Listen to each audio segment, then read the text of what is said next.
Hey, Will, Henry, Mark, Steve here, Ad Machines. Listen, thanks for the opportunity and having us come back. We really appreciate it. And what I'd like to do is just, walk you through a plan and give you some inside information on, how the account is managed and all the things that are happening here behind the scenes. Feel really good about coming back. Confident that we'll be able to drive the cost per lead down. My goal is to get you down below $90. We were trending that way, and get your conversion up to about 40 to 50%. So all in, we've got a good amount of history, a lot of clean maintenance that has happened in the past year, and we actually fine-tuned the account just a few weeks ago. So I'm going to walk you through all the changes that we made, and I'm going to show you some new opportunities here as well. So let's go ahead and get started. The 2019 SEM marketing plan. First and foremost, we'll take a look at the competitive landscape, and just share with you, how things are trending in the overall competition of Google Ads.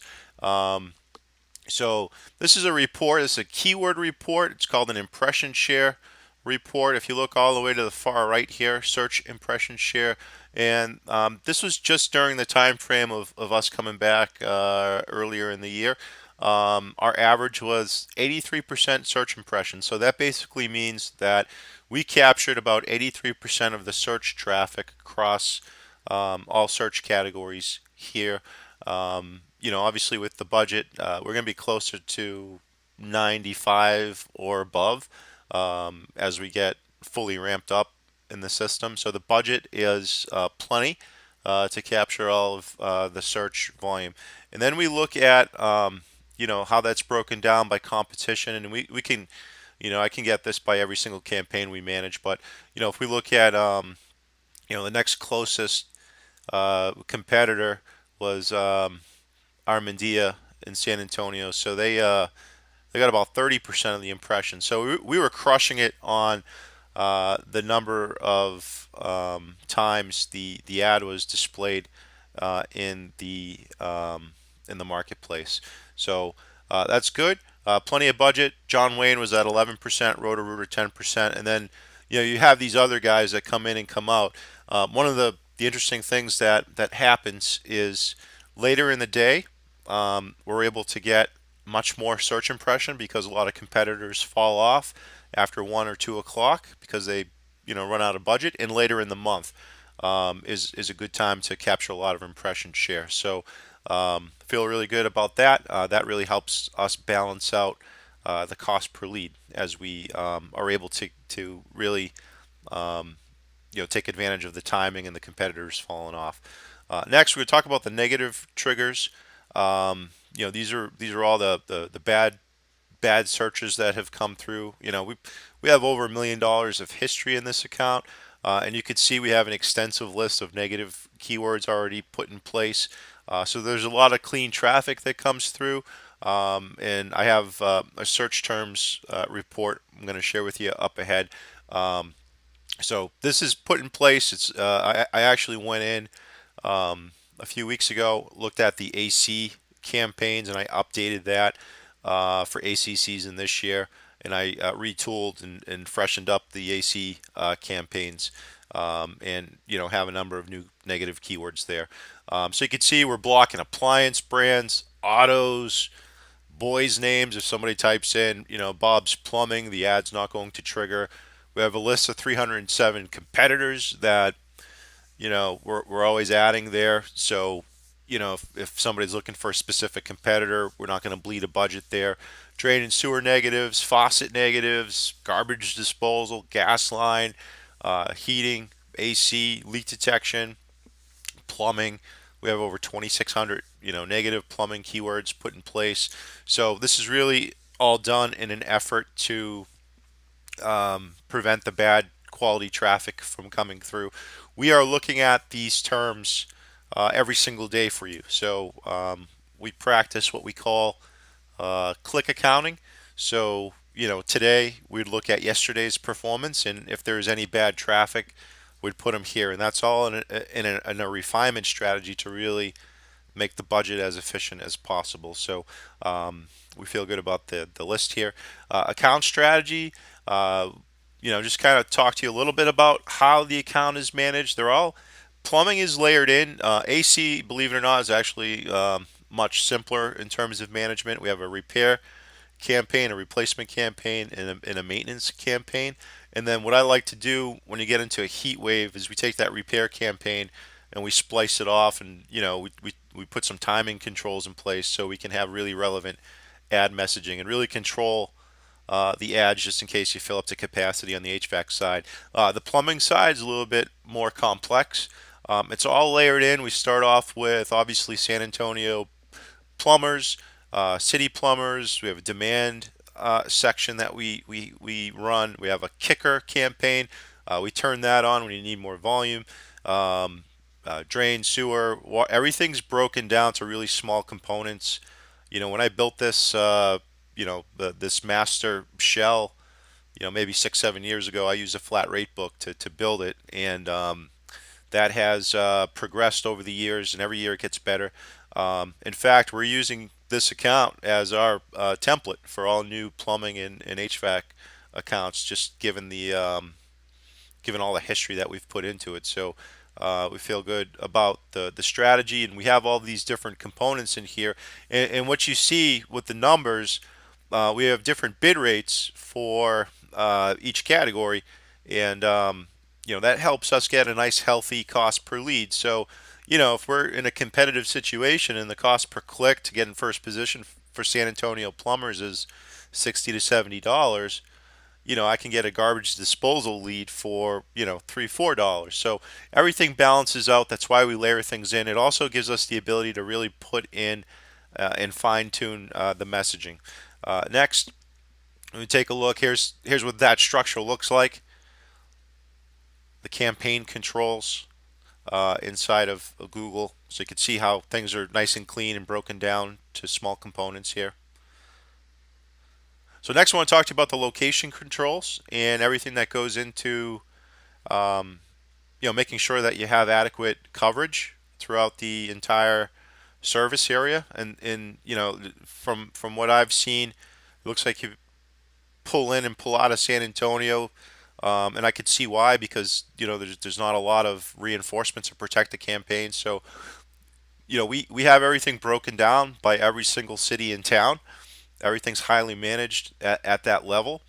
One of the things that I'm going to ask from you guys in the next 90 days or so is a revenue by zip code report, and then I can go in and look at how much you actually spent by zip code and see if there are any opportunities to take away or spend more in a certain area. Average ticket by zip code. So this gives us the ability to put the budget where it's most effective. And all in, I think we have 177 active zip codes that we're managing, and it's all broken down here in Google. We're blocking traffic from other states, so you're not getting that telemarketing traffic. You're not getting, traffic that's not relevant to the area. So, we're really refining, where the traffic is coming from. And this also, again, this gives me the ability, since we set it up this way, I can create an ad that's very specific to that city and town. So I could put the name of the city in the ad, the local phone number, and really put in a nice message for that ad copy to increase the response rates. And you could see if you look real quick here at the CTR by zip code, you could see we have really strong response rates in the click-through rates, and that's because of this organization. All right, so that takes you behind the scenes here. Um, Next, want to take a look at here's San Antonio specifically. So one of the things that we do is we break off San Antonio and we manage it as its own campaign outside of the other cities and towns, because we know that that's where the bulk of the traffic is. So we give it its own budget, we give it its own management structure, and we have a playbook just for San Antonio here.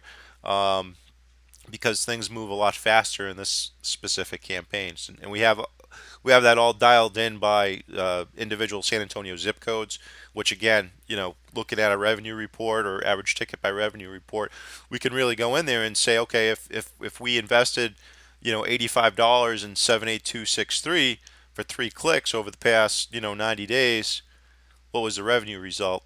And we can refine that strategy. Next, I want to talk to you about audience controls. These are fairly new. We put these in the account, I would say November, December of last year. And what's really interesting about this is Google is moving down the path of, you know, being a little bit more like Facebook in terms of giving us the ability to refine who the ads are getting in front of. So we set all of these up in observation mode, which allows us to collect data. We haven't taken any real action on it. The one action that we will take coming back is we're gonna exclude renters. We're seeing that with other clients. We made that change and that works really well. So I'll just kind of give you a basic rundown of what you're seeing here. So we could target people who are actively looking for plumbing services. We can increase our bidding there. I can increase my bidding to homeowners only, new homeowners, people who have just refied their mortgage or they have a home equity line of credit. We could bid more there, and I can put a negative 100% bid on renters and really restrict renters from seeing the ad. So there's a lot of new demographic audience targeting features um, that we're testing right now, and the renters one seems to be a winner. So that's an action that we're going to be taking on the account here, is just restricting the renters from seeing and clicking on your ads.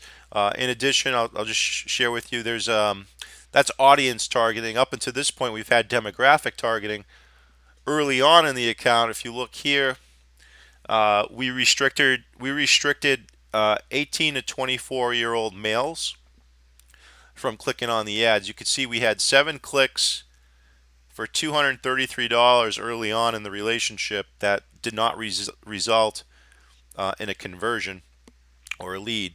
So we restricted that specific demographic. So we're assuming that those are technicians, and the probability of a young man 18 to 24 owning a home is there's a low probability of that. So we can just block that traffic with a lot of confidence. So again, clean, relevant traffic. That has always been the goal. That's the goal moving forward into year 2 here. Have a really strong foundation.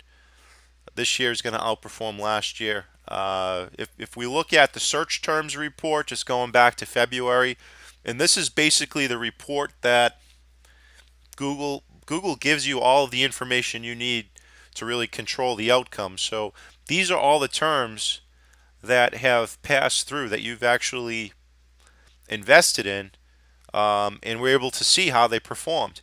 Here you'd be able to see if you had a bad negative keyword. All of these keywords are really tight. They're relevant. When we go through and analyze these, we want to make the decision of is it going to be a negative keyword. So there's one that I see here: reasonable plumber and shirts. We're gonna let that in. If it said cheap plumber and shirts, we would block the word cheap, but that's already a negative keyword. So that shows you what comes in on a day-to-day basis. So I'd be really curious to see what you have now, and how much bad traffic you've actually paid for. So with us, this is going to be really clean. You're going to notice a big difference coming back, and really excited to put this in place. So this is the search terms report. Next thing we want to look at are the mobile controls. Mobile, right now you're using mobile call only ads. We're going to get you off of those right away. Those do not convert. We know that those don't work. So we're going to go back to the traditional mobile ads. I would say close to 65 to 70% of just plumbing traffic is going to be mobile related. That's a little bit higher on the AC side. So this just kind of, I took Bernie. This is outside the area. It's kind of one of those cities we turn on and off based on capacity. So lifetime, you've spent about 3 grand in this zip code. Um, 16 clicks from computers, 92 clicks from mobile. Our cost is pretty much about the same on a cost per click basis. Position is about the same as well. We actually get a little bit higher position on mobile. That's the way we have it set up.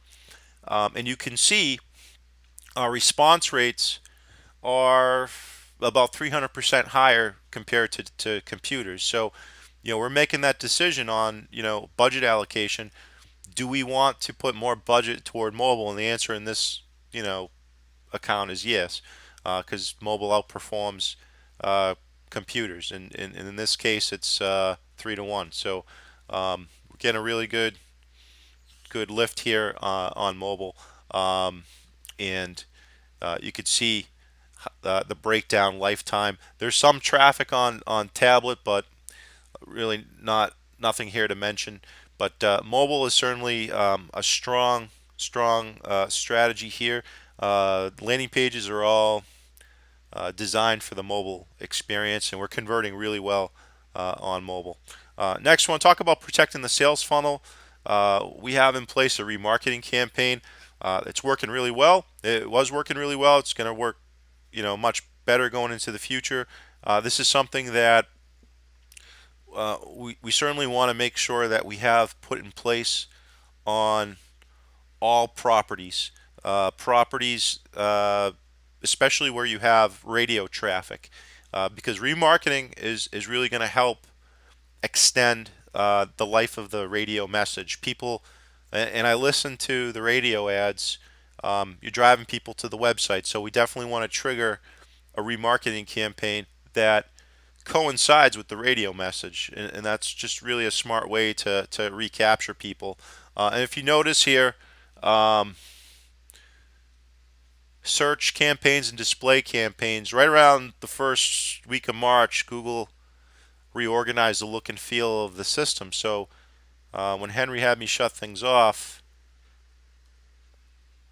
I was getting some mystery calls here. So we had three calls came in March 1st, 2nd, and 4th, and I had shut the campaigns off, and I actually missed. I forgot to shut off the remarketing campaigns because they weren't in the regular in the normal setup that I was used to. So I found it, and those 3 calls came in through a click, but they came back through the remarketing. You could see that those first couple days of March, we got 16 prospects who had clicked on ads come back from a remarketing campaign, and those 3 calls cost you about $3.62. So they're a little bit more than buck and a quarter a piece.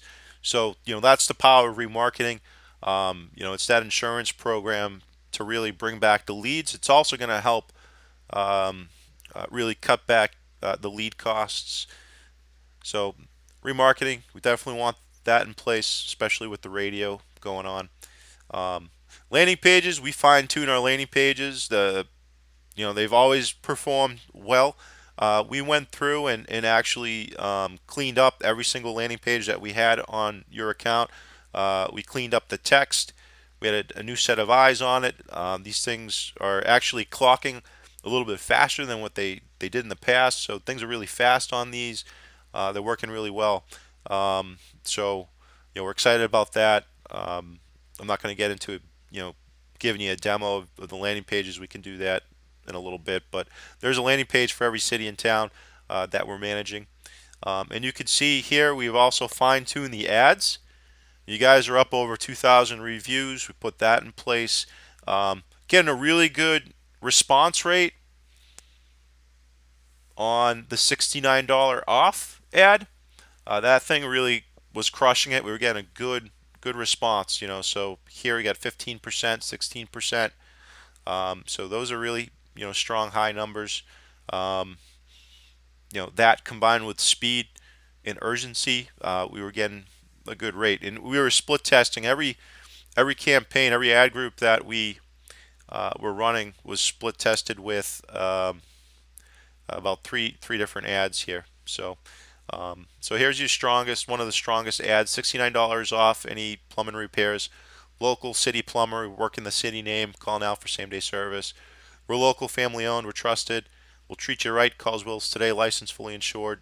2-year labor guarantee, 2,000 plus 5-star reviews. And we work that in with call extensions. So it kind of gives you an inside look at the AdWords campaign. I want to talk to you a little bit about some new opportunities, some additional traffic sources that I want to put in place.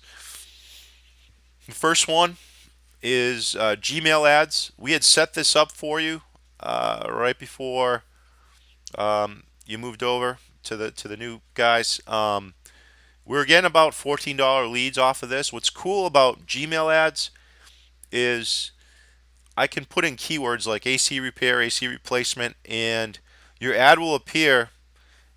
And if they have a quote from a competitor, the ad will show up in their Gmail box, only if you have a prospect who has a Gmail email address. At the same time, we could target in-market audiences with Gmail. So it's not a high volume play, but it's just one of those marketing executions that we can put in place to drive in, low cost, high quality leads. So it's a good balancing act. The next balancing act is to go after some of the baby boomers in the market on Bing. We have a Bing campaign all ready to go. We're just going to turn that on. You can see Will Fix It, Roto-Rooter, John Wayne Services. They're all on Bing here. So we want to enter into the Bing auction and get going on that. Next, during our Google meeting, Tatiana, she was really strong on having you spend a lot of money on YouTube. We set this up for a number of accounts. It's not spending a huge amount. We want to throw maybe 1,000 or two at in-market YouTube ads, and we could set this up on a pay-per-lead basis. So some things have changed on this program in the last couple of months. We can actually do pay-per-lead and target people who are actively looking for plumbing, HVAC in the market. So we put put a TV commercial in front um, of those people, and we'll also do it with remarketing. So YouTube, strong place to again get some low cost, high quality leads.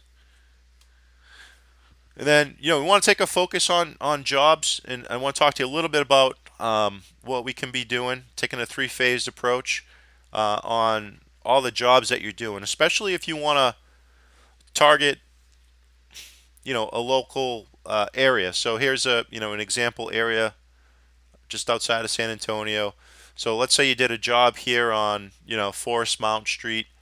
Do we if you think this is a hot area, maybe it's cast iron. Maybe it's a development that was put in 15 years ago. The water heaters are starting to fail, or you did an AC replacement. You know, this is a good area to penetrate and really start to own your backyard in little areas like this. And what we can do is we can target homeowners through mobile advertising and just really get what I would call a digital job site sign in front of every homeowner in this area, so we can target people in a radius, which is really cool, and just tell them that Wills is in the neighborhood. Go to this landing page, and we could capture that traffic and start a remarketing campaign. So that's the SEM marketing plan. I want to quickly just go through some opportunities for site improvement. Um, First and foremost, let's talk a little bit about your Google My Business. So reviews are strong. The reviews are carrying your SEO equity. All right. So any SEO gains really are coming through the review growth. You guys are doing this on your own. I have some concerns. First and foremost, you definitely want to get rid of this tracking line in Google My Business. It's hurting you, and I'm going to show you up ahead, how it is.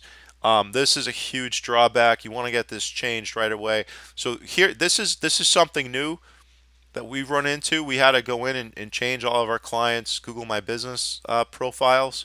So what's happening here is if somebody goes to like a radio ad, and they type in Wills and they click here, the traffic now belongs to single platform, and you haven't claimed this. You probably don't have an account with single platform, so they're collecting the lead, and then they're selling it off of your equity, off of your goodwill.